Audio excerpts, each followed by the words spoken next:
bagian dalam.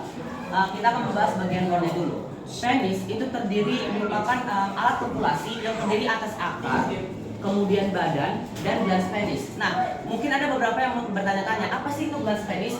Nah, glans penis itu merupakan daging yang dimana itu tertutupi oleh prepusium. Bagi yang laki-laki belum sunat, itulah itu. Kecuali bagi laki-laki yang sudah disunat, itu maka glans penis itu akan kelihatan. Nah, glans penis ini berfungsi untuk apa sih? Nah, apabila bersentuhan dengan vagina, glans penis ini juga sebagai wadah agar cairan prostaglandin tadi yang telah kita jelaskan tadi dapat tetap berada di penis itu sendiri ataupun di bagian ujung penis itu sendiri untuk mempermudah proses kopulasi. Nah, kemudian kita masuk ke skrotum. Skrotum itu merupakan kulit yang misalnya longgar, kulit longgar yang di dalamnya terdapat satu penis masing-masing. Nah, jadi bisa disimpulkan ada dua skrotum dan dua testis maksud saya. Kita masuk ke bagian testis. Di testis itu terdapat tubulus seminiferus yang berfungsi untuk sebagai tempat terjadinya siklus spermatogenesis.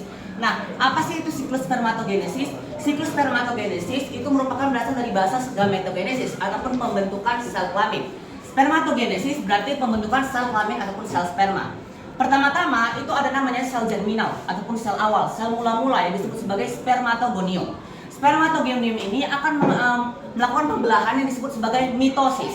Mitosis ini menghasilkan spermatosit primer yang bersifat diploid atau dengan arti kata 2N berjumlah 46 kromosom. N itu diartikan sebagai 23, jadi 2 kali 23 sama dengan 46 kromosom. Kemudian spermatosit primer itu melakukan pembelahan lagi yang disebut sebagai meiosis atau meiosis saat pertama, menghasilkan spermatosit sekunder yang mana di mana di sini kita harus perhatikan bahwa kromosom itu bersifat haploid atau N saja. Nah, setelah dari spermatosit sekunder terjadi lagi meiosis 2 yang mana di mana itu menghasilkan spermatid. Spermatid sama dengan spermatosit sekunder yang bersifat sebagai haploid ataupun berjumlah 23 kromosom. Dari sini spermatid akan berdiferensiasi menjadi sperma yang mana di mana sperma ini siap untuk dimatangkan di dalam ductus epididymis. Nah, pertama-tama kita akan masuk ke bentuk sperma itu sendiri. Sperma itu ada bentuknya kepala, leher, dan ekor. Nah, ekornya ini bersifat sama seperti bakteri atau pelajaran kelas 10 itu bersifat flagel atau ekornya itu flagel gitu. Cara bergeraknya flagel menggunakan satu ekor saja. Nah, kemudian di bagian kepala itu nanti ada namanya kromosom, maksud saya akrosom yang berfungsi untuk menyimpan hormon holotrudiase yang mana di mana hormon ini berfungsi untuk meluruhkan ovum itu sendiri. Jadi ovum itu dindingnya tebal. Jadi fungsi dari hormon holotrudiase ini berfungsi untuk meluruhkan dinding ovum itu sendiri agar sperma dapat masuk ke dalam ovum itu sendiri. Nah, kemudian ada bagian leher. Leher ini berfungsi untuk tempat adanya mitokondria yang berfungsi untuk menghasilkan energi ataupun ATP agar si sperma ini dapat bergerak dengan bebas. Nah, kita kembali ke dalam alat reproduksi pria itu sendiri. Setelah tadi dihasilkan spermatogenesis, sperma tadi itu akan dimatangkan di dalam epididymis ataupun ductus epididymis. Di dalam sini itu akan terjadi siklus selama 6 minggu atau 42 hari yang mana di mana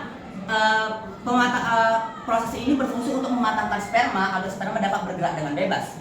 Nah, pergerakan itu nanti akan dibantu oleh vas deferens, saluran vas deferens yang menyalurkan sperma dari epididymis ke vesicula seminalis.